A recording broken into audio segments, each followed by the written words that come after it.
पृथ्वी गोल होने के बावजूद इस पर मौजूद समुद्र का पानी अंतरिक्ष में क्यों नहीं गिरता? और पृथ्वी के रोटेट होने के बावजूद हमें उसकी रोटेशन महसूस क्यों नहीं होती? और पृथ्वी ग्रह के नीचे क्या है? यानी यह किस चीज के ऊपर टिकी हुई है? यह सवाल सुनने में भले ही बहुत बेसिक और सिंपल लगे, लेकिन इनके जवाब आपके होश उड़ा देंगे। आज के इस वीडियो में हम आपको पृथ्वी से जुड़े ऐसे ही सवालों के उत्तर देने वाले हैं। अगर पृथ्वी के नीचे कुछ है ही नहीं, तो आखिर ये एक ही जगह पर कैसे टिकी हुई है? इसका सीधा सा कारण है सूर्य का गुरुत्वाकर्षण बल। पृथ्वी सूर्य को 30 किलोमीटर प्रति सेकंड की रफ्तार से चक्कर लगाती है, जिससे इसका ऑर्बिट स्टेबल बना रहता है। हम सूर्य के गुरुत्वाकर्षण बल को देख तो नहीं सकते, लेकिन उसे डिटेक्ट जरूर कर सकते हैं। सौरमंडल में मौजूद हर ऑब्जेक्ट इसी गुरुत्वाकर्षण बल की वजह से अपनी जगह पर टिका हुआ है। अगर आप पृथ्वी के नीचे जाने की कोशिश करेंगे, तो आपको सिर्फ खाली स्पेस मिलेगा। हालांकि बहुत लंबे समय तक चलने के बाद आपको कुछ तारे और आकाश गंगाएं भी दिखाई देने लगेंगी, जो पृथ्वी से करोड़ों प्रकाश वर्ष की दूरी पर मौजूद है। पृथ्वी अपनी एक्सिस पर क्यों घूमती है और ये सूर्य का चक्कर क्यों लगाती है? ये सवाल सुनने में भले ही बहुत मामूली लग सकता है, लेकिन इसका जवाब बहुत ही इंटरेस्टिंग है। आप में से कई लोगों का यह मानना होगा कि पृथ्वी सूर्य का चक्कर ग्रेविटेशनल फोर्स की वजह से लगाती है, जो बिल्कुल सही बात है। लेकिन हमारा सवाल इससे भी थोड़ा डीप है। आखिर हमारी पृथ्वी ने सूर्य का चक्कर लगाना शुरू ही क्यों किया था? इस सवाल का उत्तर जानने के लिए हमें सौर मंडल के शुरुआती समय में जाना पड़ेगा, जब हमारे सौर मंडल की जगह एक बहुत बड़ा धूल और गैस से बना हुआ बादल मौजूद हुआ करता था, जिससे वैज्ञानिक सोलर नेबुला के नाम से बुलाते हैं। इस सोलर नेबुला के केंद्र में कुछ गतिविधियां हो रही थी, जो आगे चलकर हमारे सूर्य के निर्माण का कारण बनने वाली थी। केंद्र का गुरुत्वाकर्षण ज्यादा होने की वजह से धीरे धीरे वहां मैटर कलेक्ट होना शुरू हो गया, और उस बादल के केंद्र की डेंसिटी बढ़ने लगी, और एंगुलर मोमेंटम को कंजर्व करने के लिए बादल का केंद्र अपनी ही एक्सिस पर रोटेट करने लगा। एंगुलर मोमेंटम अगर आपको नहीं पता तो बता दूं कि एंगुलर मोमेंटम किसी भी घूमते हुए ऑब्जेक्ट के मोमेंटम को कहते हैं। जैसे जैसे किसी चीज का द्रव्यमान बढ़ता है लेकिन उसकी रेडियस कम होती है, वैसे वैसे उस ऑब्जेक्ट की रोटेशन स्पीड तेज होने लगती है।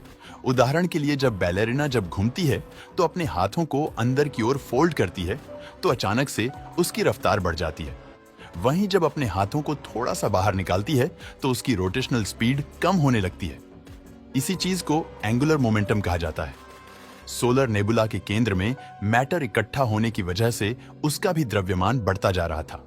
एक समय ऐसा आया जब उसके केंद्र ने रोटेट करना शुरू कर दिया, जिसके परिणाम स्वरूप पूरा बादल ही रोटेट होने लगा, और सोलर नेबुला का केंद्र हमारे सूर्य में कन्वर्ट हो गया, और उसके आसपास मौजूद बादल एक प्लैनेटरी डिस्क बन गया, और हमारे ग्रहों का निर्माण होता है। सूर्य के बनने के कुछ ही लाख सालों बाद हमारी पृथ्वी का निर्माण भी शुरू हो गया। अब क्योंकि इसका निर्माण घूमती हुई प्लैनेटरी डिस्क से हुआ था, इसलिए यह भी सूर्य का चक्कर लगाने लगी। लेकिन क्या आपने कभी यह सोचा है कि आखिर में यह मोशन फील क्यों नहीं होता? पृथ्वी 30 किलोमीटर प्रति सेकंड की रफ्तार से अंतरिक्ष में आगे बढ़ रही है, लेकिन इतनी तेज मूव करने के बावजूद हमें इसकी गति का जरा सा भी अंदाजा नहीं लग पाता। आखिर ऐसा क्यों है? इसका जवाब बहुत ही सिंपल है। हम पृथ्वी के रोटेशन को इसलिए नोटिस नहीं कर पाते क्योंकि यह कांस्टेंट है।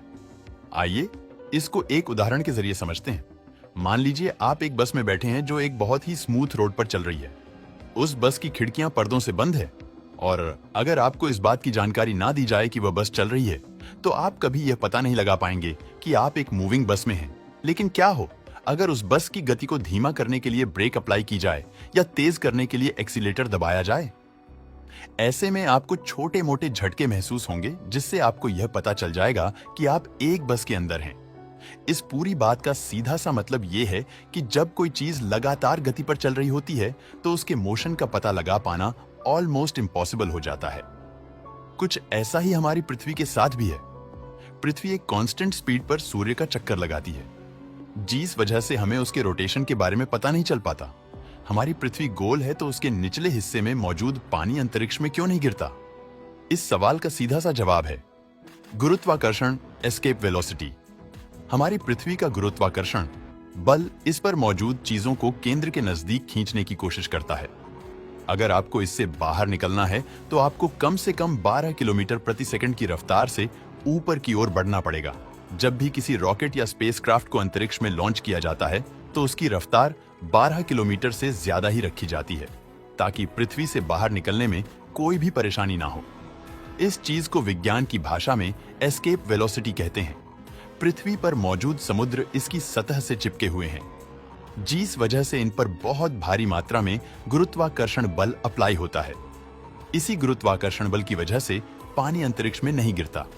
आशा करता हूं कि इस वीडियो से कुछ नया सीखने को मिला होगा।